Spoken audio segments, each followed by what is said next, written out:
Hello there, thanks a lot for coming by PosterCentral.com's video blog today. I'm Pete Howard, and welcome to my first step into the 1980s. Yeah, right, I usually do 1930s through 1960s and a few 70s, but you know, I just love, quote, before they were famous, unquote, concert posters, as you know if you've watched my blog, and you know, U2's just a tremendously important band, so, and I have not one, not two, but three original concert posters from 1981 to show you, so it all pretty much adds to a really fun blog today. By the way, did you know that U2 holds the world's record for the same number of original members for the longest period of time? That's right, staying together intact for the longest length. As of this taping in 2016, U2 holds the record with 38 years together with the same four guys, you know, the founding members. Holy cats! You know, by comparison, the Beatles had, what, 7 years after Ringo joined, and the Stones had less than that before Brian Jones died, and the Who got up to 15 years before Keith Moon passed away. I think second place on the list right now is Radiohead with 31 years together, Tom York and company. But, you know, Bono, The Edge, Adam and Larry, 38 years together going strong here in 2016. So anyway, concert poster-wise, we're going to start with the winter of 1980-81 here, and only U2's second show in the entire western United States. Wow. That's because in the very beginning, U2 heavily favored the New York area, New England, and, you know, the northeastern United States. So in December of 1980, when they came over, they did 9 shows there and nowhere else. You can call that their first U.S. visit. It wasn't really a tour per se. So then in March of 1981 here, their first 10 shows were also in that area, the northeast of the United States, and then they came all the way out to the West Coast, you know, bypassing Chicago and the Midwest and everything, and hit Southern California.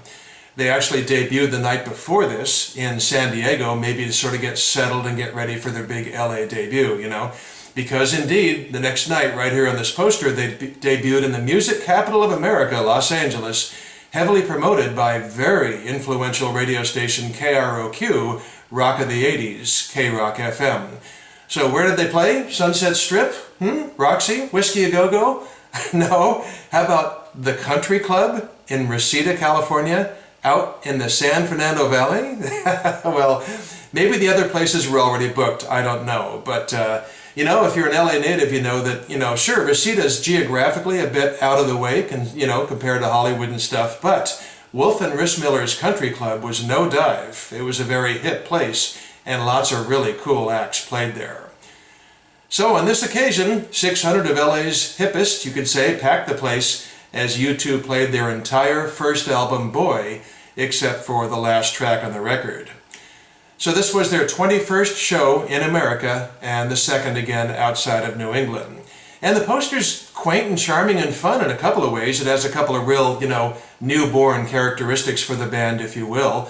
Most striking is the letter and number U2 is just like block printing slammed in there. You know, there's no stylized logo yet or anything like that. And look at that. What's that? Warner Brothers Records and Tapes? What the heck is up with that? Well, that's because Island, who U2 was and always has been signed to, had a manufacturing and distribution deal with Warner Brothers. So they were really unknown. So whoever set the type or, you know, gave the information to the poster printer just put the distributor on there, so there's Warner Brothers, and I'm sure that raised a few eyebrows in the band circles, you know, when they saw this poster. But it was certainly corrected, I'll say that, 2 months later, which is a nice segue to the second poster, when the Boy Tour returned to Los Angeles. At the bottom there, instead of Warner Brothers, not only do you have the correct Island Records and Tapes, but as you can see, it's in all capital letters, so they really wanted to slam that home. I don't know if you can get the Dayglow characteristics, but this is really a wild, fun Dayglow pink, you know, concert poster by, I should mention all three of these posters done by the Colby Poster Pressing Company in Los Angeles, which makes sense because all three are from Southern California. So Wolf and Rissmiller, you know, stepped them up to, you know, from their 600-seat nightclub in Reseda to the 3,000 capacity Santa Monica Civic Auditorium, which of course is the prime beach area of Los Angeles. And radio station KROQ got their names on this poster, and as you can see, very befittingly, U2 is now in the highly stylized font that would grace their early records and so forth. Interestingly, no day of the week, just May 13th, but it absolutely was a Wednesday. And I know that not just because I checked a calendar, but because I attended this show. Ta-da! Can't say that too often in my poster blogs, but yeah, Santa Monica's my hometown, so I actually attended this very concert. And a good friend dragged me along, I'll admit, but I became a fan and saw pretty much every tour after that.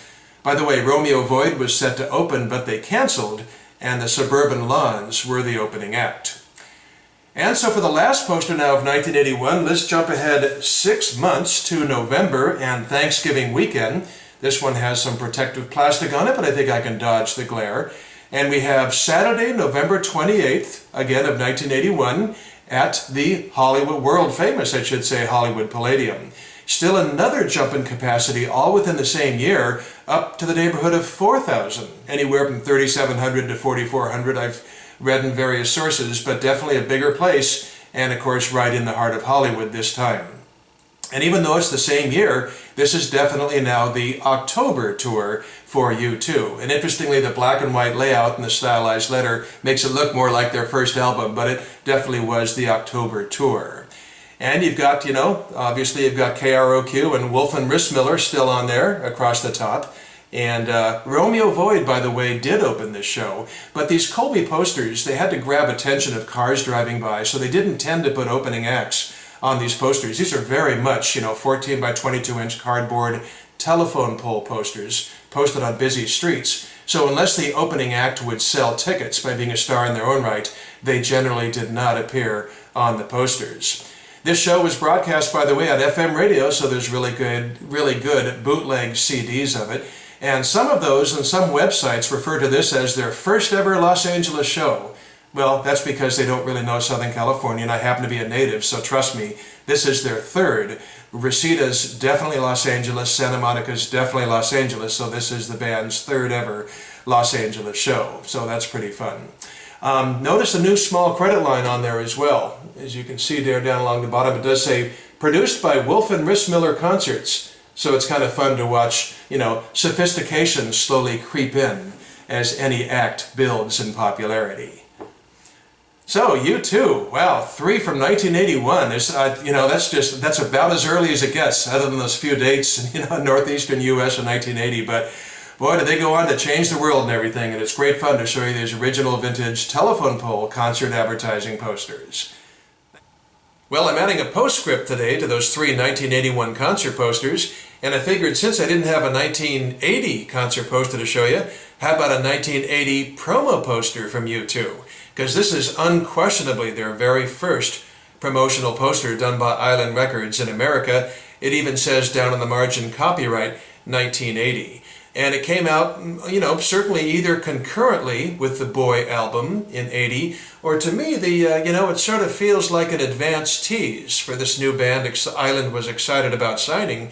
If you just think about it and look at it, it's, the band that people are talking about. So that's nice for whipping up interest, a few weeks before the record actually arrives. So just a great piece. And obviously the graphics, the black and white, and the logo and all that stuff very much mimic all the advertising materials and the look itself of the Boy album, so very tied to that record.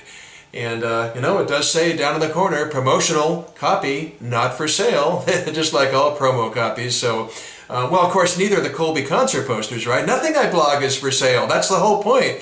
Nothing is for sale was ever sold, except, of course, in collector's circles where everything is available for a price. Oh my goodness, but early U2, gotta love it to death. Thanks a lot for dropping by and have a good day. Bye-bye.